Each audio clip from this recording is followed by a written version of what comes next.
كنت واقفة في المطبخ وفاتحة التلاجة ببص فيها بشوف عندي ايه ينفع اطبخه النهاردة.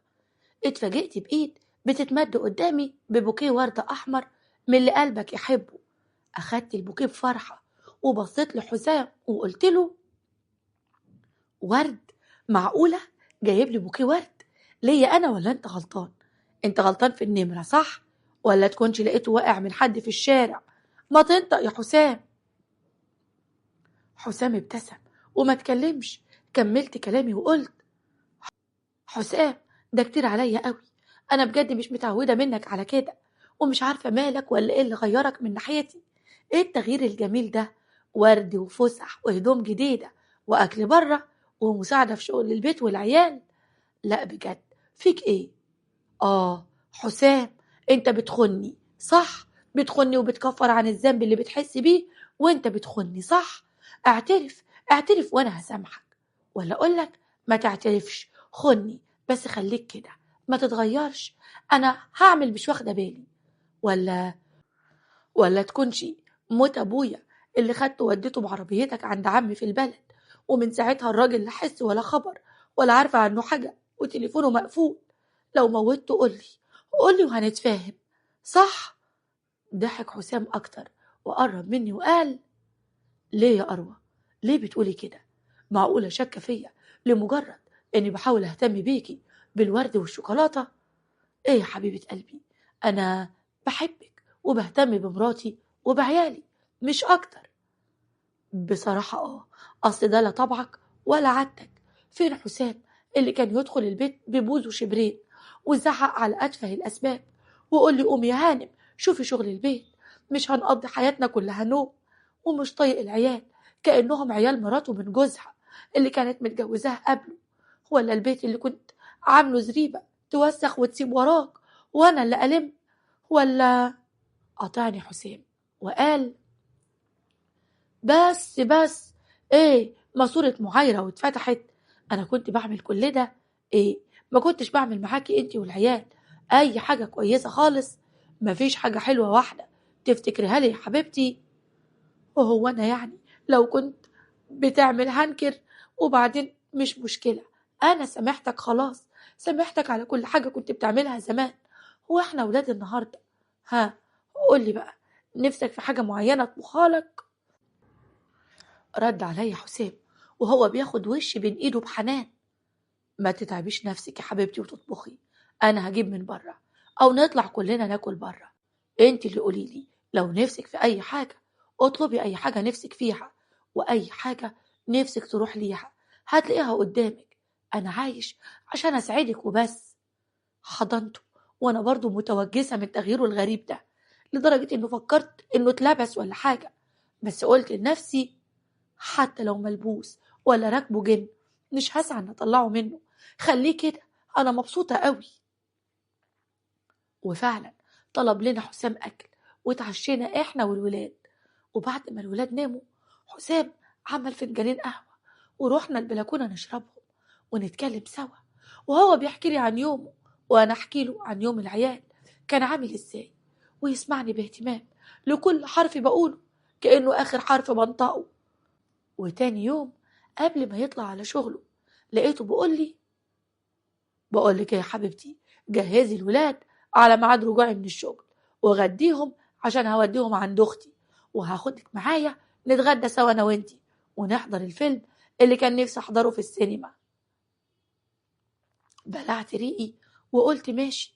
قرب ميعاد رجوعه وانا غديت العيال ولبستهم وانا بدور على تفسير لحالة حسام.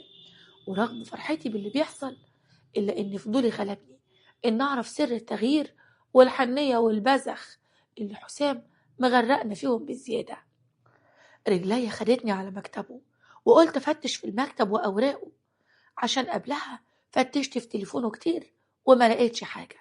حتى شغله كان كله مع رجالة، مفيش شك إن زميلته مثلا في الشغل تكون هي السبب. قلبت في كل مكان وما لقيتش أي حاجة. مسكت تليفوني وكلمت أخته سهيلة ووصيتها على العيال، وفضلت أسرسبها في الكلام وأحكي لها عن عمايل أخوها اليومين دول، ولقيتها زيي بالظبط مستغرباه قوي. وعشان أنا وهي قريبين من بعض وصحاب. قالت لي إنها شاكة فعلا إن الموضوع ده فيه ست تانية، وإنها لما يجي ياخد العيال من عندي هتجرجره في الكلام وتعرف منه سر التغيير. واتفقت أنا وهي إنها هتفتح لي ريكورد وهم بيتكلموا، وهتخليني أسمع كل كلامه وبودني. رجع وأخد العيال ووداهم عند سهيلة ورجع لي. اتغدينا ودخلنا سينما وانبسطنا قوي، ورجعني البيت وراح يجيب العيال.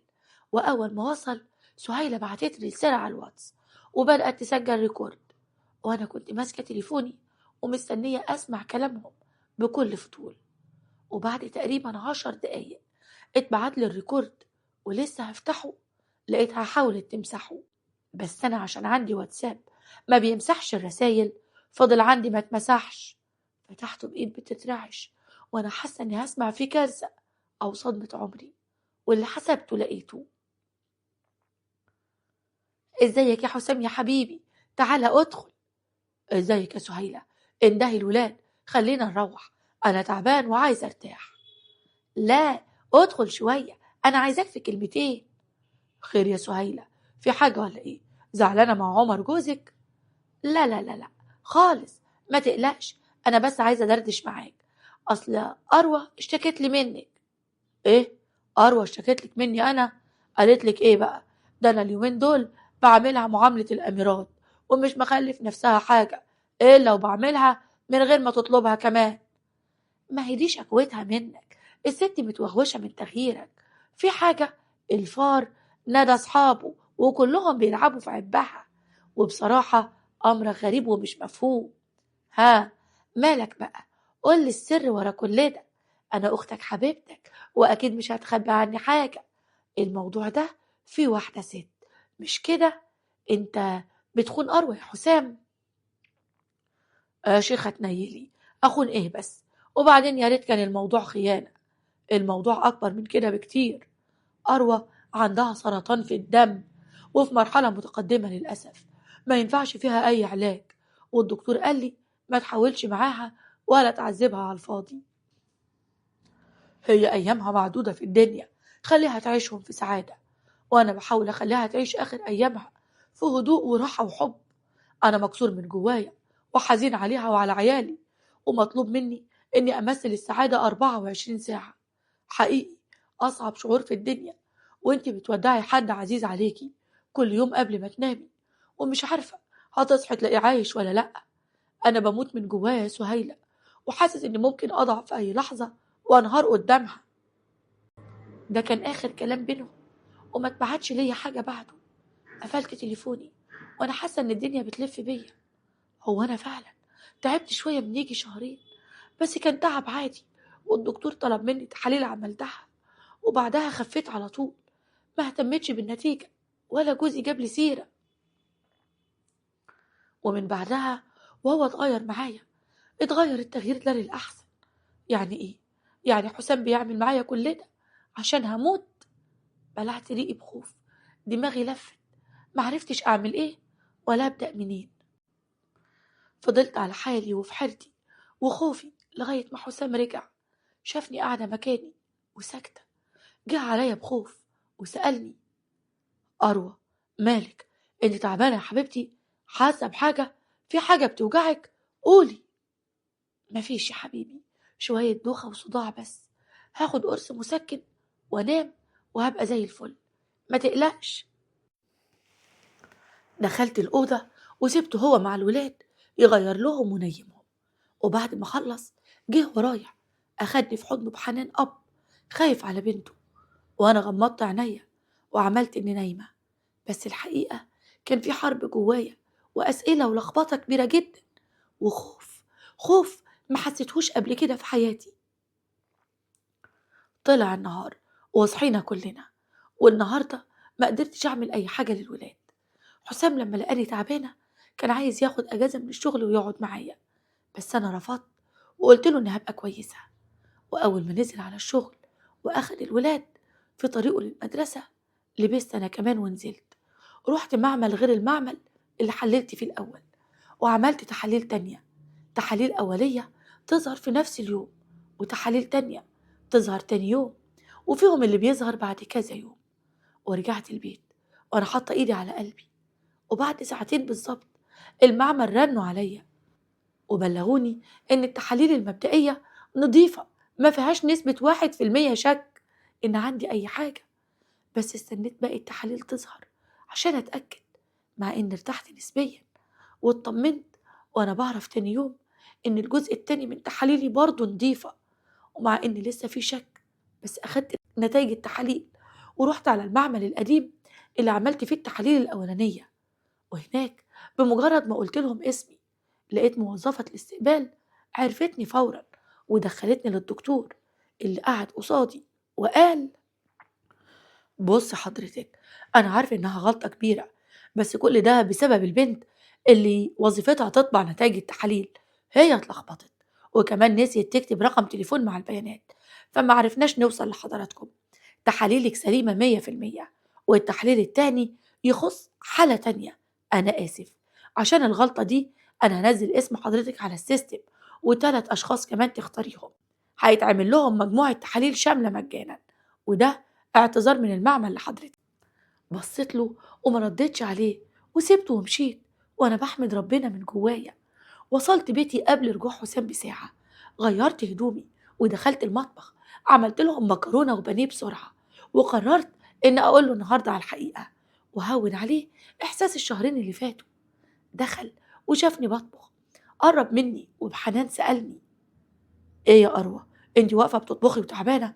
ما استنيتيش ليه يا حبيبتي؟ وأنا هجيب أكل من بره. يا حبيبي، تعب إيه بس؟ دي حاجة بسيطة، بانيه ومكرونة، مش عاملة وليمة يعني. قرب مني وباس جبيني، وانا خلصت الاكل حضرناه سوا على السفرة وقعدنا ناكل. الولاد بيحكوا وبيضحكوا وهو عينه عليا طول الوقت، حساه بعد انفاسي براقبني كاني لوح ازاز خايف يتكسر. وانا كل نظرة منه ليا بخوف كانت بتخلي قلبي يرفرف من السعادة. بعد ما خلصنا دخلوا الولاد يذاكروا وهو قايم يلم الأطباق، قربت منه ومسكت إيده وقلت له: حسام، سيب الحاجة وتعالى، عايزاك في كلمتين. في إيه يا حبيبتي؟ نبرتك خوفتني، إيه انتي تعبانة؟ كنت هنطق بالحقيقة، بس وقف الكلام على طرف لساني. بصيت حواليا على الجنة اللي بقيت عايشة فيها، قارنتها بالملل والروتين اللي كنت عايشة فيهم قبل كده، وقررت إني ما أتكلمش ولا أقول له حاجة. فسكت وقلت أتمتع بالدلع ده على قد ما أقدر. عجبتني أوي اللعبة، لعبة الاهتمام، بس من اليوم ده وكل لما أشوفه بيصرف أو بيجي على نفسه عشان يساعدني بحس بالذنب. ودلوقتي بقيت محتارة بين إن أعترف له ولا أفضل مخبية عليه. يا ترى لو قلت له هجيبها له إزاي بحيث إنه يفضل يتعامل معايا بنفس المعاملة ونفس الأسلوب والحنان والاهتمام؟ يا ريت تفيدوني، أقول لجوزي الحقيقة ولا لأ؟ مساء الخير، المشكلة دي مستوحاة من أحداث حقيقية، وياما بيحصل غلطات في المعامل وعند الدكاترة كمان. بس بصراحة ربنا الحكاية عجبتني قوي. أنا بصراحة لو مكانك ولا هتكلم ولا هجيب سيرة وأعمل نفسي من بنها زي ما بيقولوا. يا بنتي، ده انت باب السما كان مفتوح لك وانت بتدعي. بقولك ايه، امسكي العصاية من النص، سيبيه هو يقوم بدور الحنية والاهتمام والدلع، ولما يجي يصرف زيادة قوليله خسارة خليهم للولاد. بس صدقيني اللي انت فيه مش هيتعوض ابدا. اصل ممكن لو جوزك عرف الحقيقة اللي كلتيه بط بط يطلعوا عليكي وز وز. وانا سايبة التعليقات مفتوحة لكل الناس الحكيمة تنزل تحت وتديكي رأيها.